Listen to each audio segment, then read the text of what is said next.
What is up, gang? Welcome back to the channel. Thanks for joining me today. So, if you watched our live stream from a few days ago with Laura, Christina, and Brian, we talked a little bit about the London Fields lawsuit from 2016. Also, if you've seen Brian and my Unraveling Threads video from a few weeks ago, we sort of touched on it in there, but that's a very long video and it's kind of in the middle of a lot of other stuff.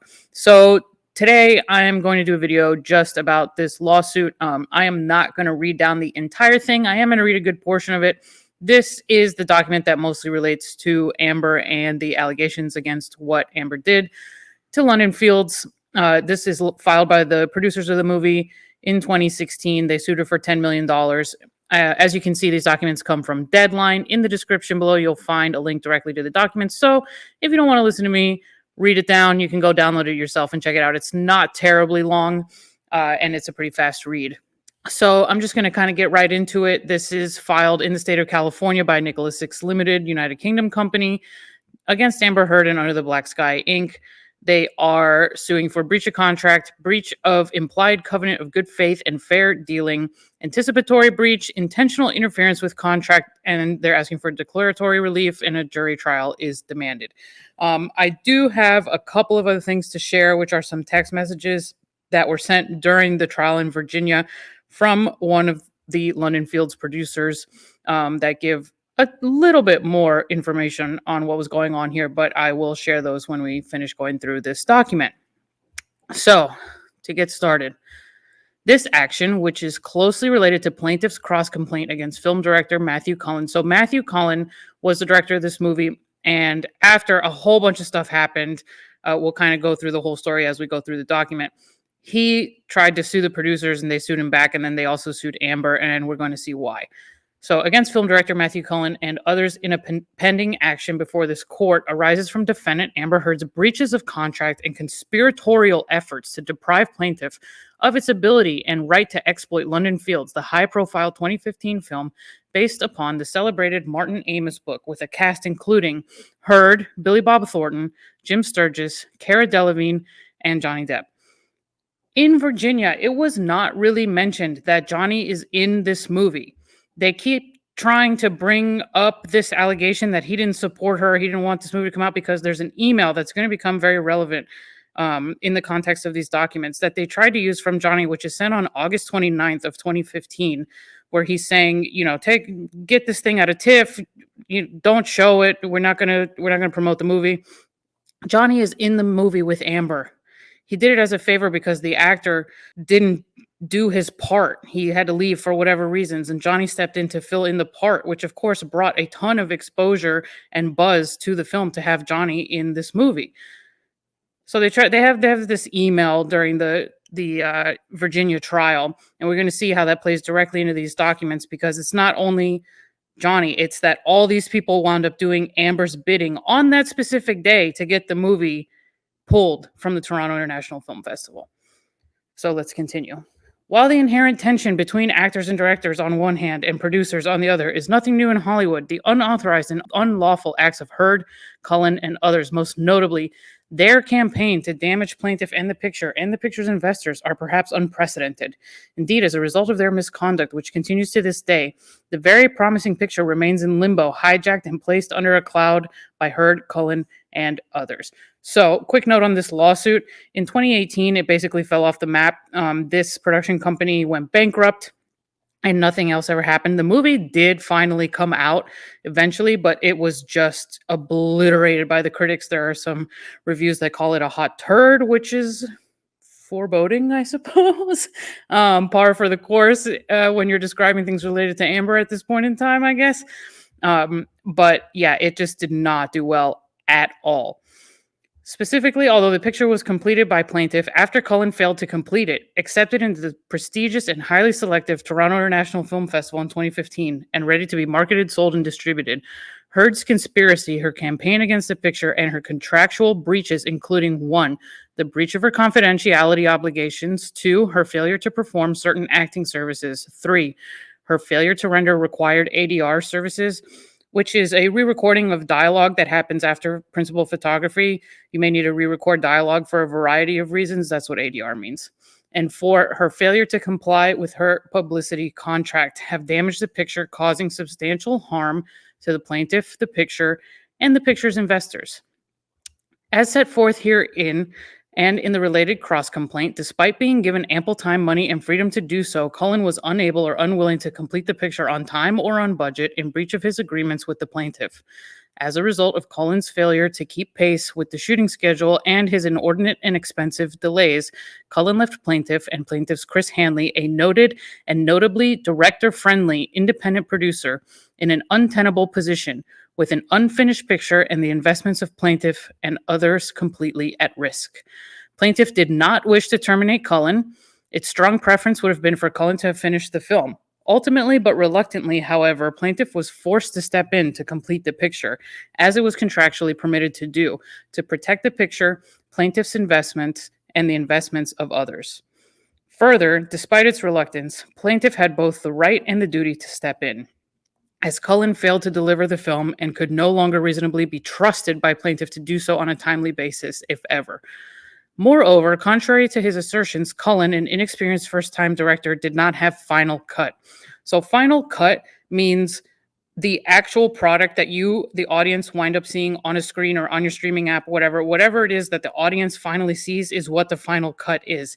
It is not surprising at all to see a production company or studio keep final cut over an especially inexperienced first-time director, especially when you're dealing with stars like Billy Bob and Johnny in the movie. They want to have the final say in what's ultimately going to go to the audience, and most of the time they are entrusted more than an inexperienced person to do what's best for the movie. Notably, Jerry Bruckheimer had final cut on the original Pirates movies. So it wasn't Gore Verbinski. Jerry Bruckheimer, the producer, who obviously has just a stellar track record of producing amazing theatrical blockbusters, had final cut on the Pirates of the Caribbean movies, the originals. Fortunately, and as a testament to the quality of plaintiff's work, plaintiff's cut of the picture, the producer's cut, was selected in August of 2015 for inclusion at the Toronto International Film Festival. TIFF is one of the world's leading, most prestigious film festivals. In addition to providing worldwide exposure to studio-backed or other films that already have distribution, TIFF attracts distributors from around the world who screen and purchase independent films seeking distribution. TIFF thereby provides an important, even coveted platform for producers to showcase and sell their films to distributors for subsequent theatrical release. Accordingly, selection into TIFF is extremely competitive and is limited to high-quality, first-rate films. Indeed, although TIFF's scrupulous selection committee accepted the 2015 producer's cut of the picture, 1 year earlier it rejected an unfinished director's version of the picture. As an independent film producer, and as Heard well knew, plaintiff and Hanley were reliant upon obtaining distribution for the picture in order to recoup their investment and exhibit the picture. Such distribution would typically come from one of the distributors attending TIFF or another major film festival.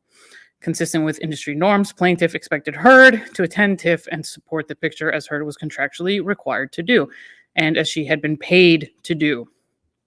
Notably, as of the summer of 2015, when the picture was accepted into and scheduled to premiere at TIFF, Heard was married to Johnny Depp, making them one of the most famous couples in the world and ensuring that Heard's appearance on the TIFF red carpet in support of the picture would receive prominent worldwide coverage, which would in turn significantly enhance the picture's marketability and saleability at TIFF.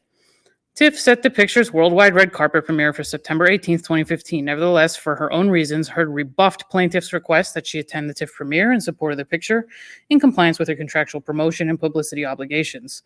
Worse, not only did Heard violate these contractual obligations, but as alleged in plaintiff's cross-complaint in the related Cullen lawsuit, as part of her conspiracy with Cullen and others, she also engaged in affirmative efforts to damage plaintiff and thwart the picture's marketing, sale, and distribution.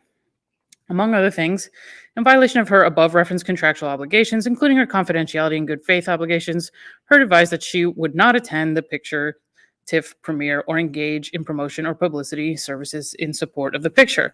Her refusal to do so was especially glaring and harmful in view of the fact that she was present at TIFF to promote another film, The Danish Girl, in which she had a far smaller role, and to support Johnny and Black Mass. Further, plaintiff is informed and believes, and based thereon alleges that Heard, in concert with Cullen and others, actively encouraged TIFF to pull the picture from the festival at the 11th hour, which they did, thereby creating a maelstrom of poor publicity and word of mouth, the lifeblood of an independent film seeking distribution, and damaging, perhaps irreparably, the picture's reputation and saleability. Heard had previously also, in concert with other actors in the picture, engaged in the following improper conduct: failing to render acting services in conformance with the shooting script, conspiring with Cullen to make unauthorized material changes to the shooting script, aiding Cullen and conspiring with him to violate his contractual agreements with plaintiff, and failing to render ADR services in accordance with her contractual obligations and conspiring with others to do the same. Additionally, Heard participated in a concerted campaign of disinformation against the plaintiff and the picture, which has significantly damaged both. Imagine that.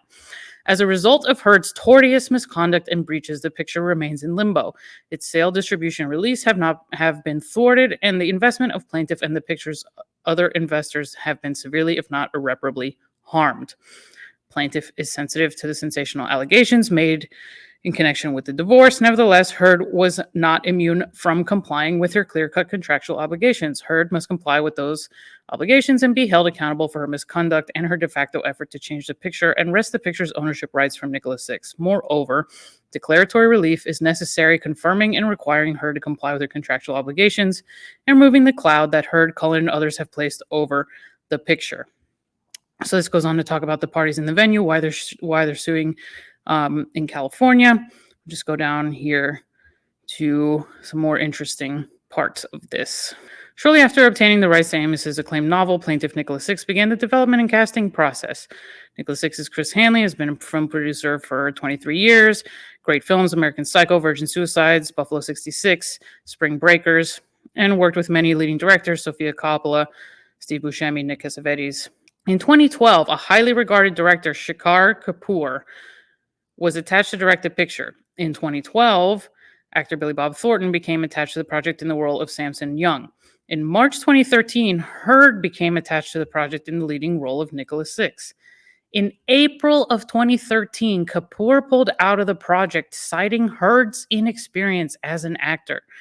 As a condition of the continued involvement of Heard and Thornton in the picture, and as a condition of the continuation of a financing commitment secured by Media Talent Group, Inc., the manager of both Heard, Thornton, and one of the film's producers, Media Talent requested that its client, Matthew Cullen, be attached to the project as a director, although Cullen, a director of commercials and music videos, had never before directed a feature-length motion picture. So this is called packaging.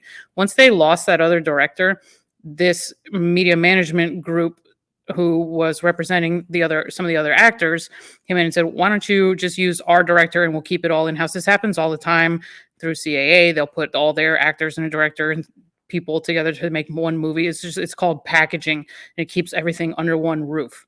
It also makes a lot more money for the agency. In April 2013, Cullen was attached to the project as a director. As part of Cullen's attachment to the picture, Cullen Nicholas Six agreed that he would deliver the picture on time within the approved budget. Cullen also agreed that the picture would be based on the screenplay dated August 20th, 2012 by Roberta Hanley and Martin Amos, and the screenplay is based on the novel. After a series of meetings, plaintiff agreed to cast Amber in the starring role of Nicholas Six. At the time, Heard was a rising star who was involved in a relationship with Johnny Depp, one of the world's most famous actors, who later joined the cast of the picture. Before agreeing to star in the picture, Heard advised plaintiff that she had read Amos's novel as well as the picture's screenplay, and she had discussions about Nicholas Six's character with producer Chris Hanley and his wife Roberta, who co-wrote the screenplay with Amos. Heard understood the nature of the role, femme fatale, Nicholas Six, and the tenor of the screenplay, which was salacious, provocative, and contained nude scenes. Further, Heard knew and understood that her acting services, including performing ADR and complying with the screenplay and shooting script, cooperation, promotion, and publicity services were integral to the picture's success and plaintiff's ability to market and sell the film to distributors for subsequent exhibition in theaters. Accordingly, in the fall of 2013, the producers provided to Heard, and Heard executed a certificate of engagement, an actor agreement granting plaintiff Nicholas Six sole rights in the products of Heard's acting services and requiring Heard to render certain services as Nicholas Six. Heard had previously executed under the bold heading Promotion and Publicity Services, an agreement requiring her to render promotion and publicity services for the picture, including appearances on television and radio and special events in connection with the major film festivals, including TIFF. Heard's promotion and publicity services agreement further required her to render promotion publicity services in connection with the theatrical, foreign, and video releases of the picture, plus participation in press junkets, tours, interviews, and photo shoots. The signed COE provides that this certificate, subject to and together with the actor agreement, which actor agreement shall control in the event of a conflict, represents the entire agreement between the parties in respect of its subject matter and places any previous agreements relating to the subject matter may be varied only in writing signed by parties. The actor agreement, which Heard also signed and for which he accepted payment, provides that any nudity and sex scenes shall be solely as set forth in the nudity rider attached hereto and made a part hereof. The nudity rider provides that Heard shall have the right to view the nude sex scenes and approves such scenes which contain nudity. Once the final cut of the picture has been completed and prior to any public viewing of the picture, the actor agreement expressly referenced and incorporated the nudity rider, and Heard accepted payment for her acting services and agreement to publicize, promote, and support the picture. In early September, they began shooting in London. Went through October. Pickup shots were filmed until November 5th, 2013. The director consistently failed to keep pace. They had to do extra days of principal photography, cost them a lot of money. Midway through, they couldn't get the picture bonded as they were over budget. They didn't think it was ever going to come through. During principal photography, Heard and Cullen secretly made unauthorized changes to certain of the screenplay's more provocative scenes, including scenes containing nudity, without notifying Nicholas Six or obtaining Nicholas Six's consent. By unilaterally changing the content of the screenplay, Heard interfered with Cullen's director agreement and contractual relationship with the plaintiff. Notwithstanding the above, from principal photography through post-production, Cullen complained that he had not been paid. His complaints were erroneous. After they completed shooting, he was obligated under his director agreement to work exclusively on editing the director's cut until he presented it. He never did. He went on to just go direct a Katy Perry music video and some other project, and he just wouldn't go edit the movie. So on or about August 2014, Cullen was material late in delivering the picture. As of this date, picture was already $2 million over budget. That's crazy. So given no choice, and as the result of his breaches, they began assembling a producer's cut so they could take it to market and try to get distribution. Cullen, for example, informed Nicholas Six during this period that Heard would not comply with commitment to act in scenes requiring nudity in contravention of her contractual obligations. Plaintiff is informed and believed, and based thereon alleges that Heard was aware of, agreed to, and encouraged Cullen's aforementioned representations to the plaintiff. On November 7th, 2014, as Nicholas Six was preparing to submit a version of the producer's cut to the Sundance Film Festival, Geyer Kaczynski of Media Talent, a producer who was also Cullen and Heard's manager, attempted to impede Nicholas Six's efforts, erroneously implying or claiming in an email to plaintiff sales agents and others that plaintiff did not have the copyright ownership or other rights to do so. Plaintiff is informed and believed, and based thereon alleges that contrary to their representations, Media Talent Kaczynski knew or should have known that neither the actors, the director, nor Kaczynski Media Talent had ever been granted final cutting authority over the picture, and their approval or authorization was not required to release it. Nevertheless, Media Talent, whom plaintiff is informed and believes was acting on behalf of Heard and others, succeeded in its efforts to derail Nicholas Six, as its actions and comments undermined Nicholas Six's efforts to submit the picture and market it at Sundance. Plaintiff is informed and believes, and based thereon alleges that, as one of the actors acknowledged, before and during this time frame, Cullen, his company Motion Theory, producer Media Talent Kaczynski, actors Heard, Thornton, Sturgis, and others knowingly conspired together to thwart Nicholas Six's efforts to release the picture, to deprive Nicholas Six of the benefits of his contracts with said actors, director, and producer, and to damage Nicholas Six and the picture's investors by effectively depriving plaintiff of its ownership and exploitation rights. On November 20th, 2014, shortly after Media Talent had threatened Nicholas Six that the actors would only support a director's cut of the picture, Heard incorrectly informed Nicholas Six that the producer's cut that was allegedly submitted to Sundance contained unauthorized nude and simulated sex scenes in an effort to intimidate Nicholas Six. Heard falsely claimed to Nicholas Six that she had not contractually agreed to allow the use of nudity in the picture. Heard also falsely claimed that she had not granted Nicholas Six the right to results and proceeds of her acting services in the picture. Heard's claim that Nicholas Six had no right to use her performance in the picture was utterly false, as in addition to her good faith obligations and providing Nicholas Six her acting services for payment, Heard had signed a certificate of engagement and act agreement expressly granting Nicholas Six sole rights in the products of her acting services. Heard's claim that she had not contractually agreed to nudity was false, as her representative had informed Nicholas Six's attorney In July of 2013, that Heard had agreed to the inclusion of nudity in the picture. In August 2013, partially in reliance upon these assurances, Nicholas Six paid into escrow Heard's full fixed compensation for the picture, which was paid to her in September and October 2013. Heard accepted full payment of fixed compensation without reservation, having known of and agreed to inclusion of nudity in the picture. Further, in late summer or early fall 2013, Nicholas Six sent Heard a nudity rider along with COE and actor agreement. Nudity rider provides that defendant shall have the right to view the nude and sex scenes and approve such scenes which contain nudity once the final cut of the picture has been completed and prior to any public viewing of the picture. Heard signed it, as well as the act agreement, which acknowledges that any nudity shall be solely as set forth in the rider attached hereto made part of. Thus, the suggestion that she had not agreed to the use of nudity in the picture was false, and in any event, contrary to Heard's conspiracy and campaign against plaintiff and the picture, any nudity in the picture is consistent with the terms of the rider. The picture does not contain impermissible frontal nudity. As a result of Heard's refusal to comply with her contractual obligations, including her improper refusal to act in provocative scenes contained in the pre-approved script, key scenes in the script had to be removed and or rewritten to accommodate Heard's behavior. These scenes had to be removed and or rewritten, even though plaintiff had already reasonably and justifiably expended funds to cast and build a set for them. Nevertheless, Heard's misguided and unlawful conspiratorial campaign continued throughout and past the winter of 2014 and is ongoing. During that period, Heard purported to demand that Nicholas Six stop showing the producer's cut to third parties, including film festivals, because it supposedly contained unauthorized nude and simulated sex scenes that she would only approve Cullen's incomplete version of the picture. However, the director's cut, to Nicholas Six's knowledge, contained the same nude and or sex scenes as the producer's cut. Thus, Heard's claim that the producer's cut contained unauthorized scenes was without basis and was merely part of her bullying campaign to obstruct plaintiff's ownership and exploitation rights. Plaintiff is informed and believes, and based thereon alleges that in or about February 2015, Heard, Sturgis, and Thornton were encouraged by Kaczynski media talent to refuse to participate in ADR in the producer's cut.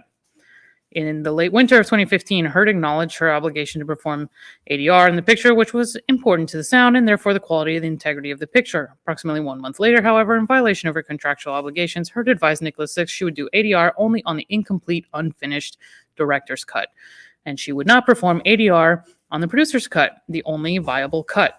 Heard, Sturgis, and Thornton did, in fact, fail to perform ADR on that cut in violation of their contractual obligations. On April 4th, 2015, Heard's agent brazenly informed Nicholas Six that she was not going to support the producer's cut of the picture in violation of her contractual obligation to do so. On May 17, 18, 21, and 22, 2015, Heard, Thornton, Depp, and Sturgis each sent coordinated letters to Nicholas Six and or Chris Henley, criticizing and disparaging the producer's cut and effectively advising that they wouldn't support it. Shortly afterwards, as part of their ongoing conspiratorial campaign against Nicholas Six, the actors or their agents forwarded their correspondence to Martin Amis, the esteemed author of the novel. This act, along with Heard's other disclosures of confidential information, was in violation of Heard's agreements with Nicholas Six, including her executed COE with Nicholas Six, in which she promised not to disclose confidential information regarding the picture. In mid-August 2015, Toronto National Film Festival's highly selective selection committee accepted the producer's cut of the picture as a main selection. As discussed above, TIFF is an important high-profile film festival where foreign domestic distribution deals are negotiated for theatrical motion pictures. The picture's red carpet premiere was scheduled for September 18th, 2015. Now, keep in mind that all of this Toronto situation is a big deal in the Depp Heard case itself. This is a big event that goes down that we still don't have a ton of information on, but I can guarantee you with a lot of certainty that this whole kerfuffle was a big part of what was going on there, along with Johnny attending another premiere that was not Black Mass, that he shouldn't have gone to with her. Heard, along with Cullen and each of the other actors in the picture, with the exception of Depp, was obligated under publicity and promotion agreement to promote the picture. Johnny was not contractually obligated to do anything promotionally for this movie. Along with Cullen and the others, Heard's promotion of the picture was an essential part of her publicity contract and was particularly important to the plaintiff. Heard was one of the most photographed attendees at 2015's TIFF, where she supported the Danish Girl and Black Mass. Her refusal to support London Fields, despite her presence at TIFF, was thus all the more apparent to the public marketers, sales agents, and distributors. Indeed, in an industry which perception is of great import, Heard's actions and inaction spoke volumes and helped Heard achieve her goal, misguided though it was, of thwarting or burying the picture. In around mid to late August, Nicholas Six requested that Heard and her co-stars and Cullen attend the premiere to support the picture, offering to pay for first-class transportation and accommodations. The actors refused to support the picture, as did Cullen, who stated that the actors would not support the producer's cut, the only extant cut and the one accepted by TIFF, and in particular that Amber will never go for it. Subsequently and shockingly, by email dated August 29th, 2015, Heard, through her agent, sought to have TIFF's artistic director Cameron Bailey pull the picture from the festival. Well, let's just take a look here because, as I mentioned, August 29th of 2015 is the same date of this email from Johnny to Tracy Jacobs that they tried to use against him in court, when in reality, it's all a concerted sabotage campaign by Amber, riling people to her side to get this movie pulled. So there we have it in pretty black and white from this lawsuit filing what was really going on. It was a concerted effort. Heard and her agent had no legitimate legal or other basis for the egregious request, which also referenced the picture's other actors who were acting in concert with Heard. Indeed, the request was made in violation of Heard's clear contractual obligations and as part of her unlawful conspiracy and campaign against the plaintiff and producer's cut of the picture. Although Heard's unlawful actions were made under the guise of supporting her director against plaintiff is informed and believed, and based thereon alleges that Heard's unlawful actions were taken for other improper reasons. But regardless of her motivations, it is evident that Heard's actions were in violation of her contractual obligations. In early September 2015, Nicholas Six asked Heard to confirm she planned to promote and support the picture at TIFF per her contract. She had been paid $200,000 minus the fixed compensation due under her actor agreement in exchange for her promise to promote the picture at festivals, including TIFF, and it was well known that Heard would attend TIFF to promote Danish Girl and support Black Mass. Despite plaintiff's request that Heard confirmed that she planned to support and promote the movie at TIFF in accordance with her contract, and despite her acceptance of payment in exchange for her promise to support and promote the picture, defendants refused to confirm that Heard would attend the picture's TIFF premiere and in support and promotion of the picture, and instead asserted flimsy excuses for Heard's non-attendance and lack of support at TIFF. During this time frame, Nicholas Six was engaged in negotiations with potential distributors for the film and, as in customary in the film industry and pursuant to the actor's contracts, excluding Depp, who was not contractually obligated to promote the film. And as defendants knew, these distributors expected Heard and the actors to support and promote the picture at TIFF. As expected, Heard's concerted campaign against the picture, including her failure to comply with her contractual obligations and her tortious conduct, had the effect of, among other things, causing all potential distributors with whom Nicholas Six was negotiating, except one, to withdraw their offers or break off discussions regarding the distribution of the picture. On the eve of the TIFF premiere, as Heard and others had planned and hoped, as a result of Heard's tortious and contractual misconduct, TIFF canceled the picture's red carpet premiere. They also canceled all remaining public screenings of the picture, throwing the sales process into disarray and causing TIFF attendees and others to proclaim that the picture would indeed effectively be buried, which it was. Heard's misconduct contractual breaches, including her failure to promote the picture as required by her agreements with Nicholas Six, her conspiracy with Cullen and others of the picture's actors, and her encouragement of Cullen's misconduct and that of the other actors, have had a severe negative impact on the picture's marketability, saleability, domestic distribution prospects, and predicted foreign revenues. Indeed, as a result of the tortious conduct and contractual breaches of defendants, Cullen, and the lead actors, except for Depp, who was not contractually required to promote the picture, the film was dropped from TIFF at the 11th hour. The quality of the film was diminished. Distribution offers were withdrawn, and discussions terminated, and the picture did not obtain distribution at TIFF. In short, Heard's unlawful campaign against plaintiff and the picture has tarnished the picture and damaged Nicholas Six financially and reputationally, and she should be held accountable for her actions. So the rest of these are the causes of action. As I said, they wound up suing her for $10 million, and the lawsuit just kind of went nowhere as of 2018. I'm going to show you now these couple of text messages, as I mentioned, were sent during the trial from one of the film's producers, so we can check this out. So here we have it. Well, of course, I spent $600,000 cash suing her, as you know, but that's besides the point. Suing her goes nowhere. Why we killed that angle. She has nothing. Cat's out of the bag. Now we really need to do the doc on behind the scenes of in front of the camera. Ha! Looks like Amber lied to Johnny. She never had a nudity rider, and there was no nudity agreement with the director, Cullen. That's a little bit of inside information. It's not much, but that's what we got during the trial. Just a little tidbit of stuff. But that's going to be all for today. If LawTube or any of the lawyers want to pick this up and kind of look at it through their lens, absolutely welcome to do so. As I said, the link is in the description of this video for the actual court documents on the Deadline website. So you can go check it out over there if you want to read the whole thing. I did read most of it. So that's going to be all for today.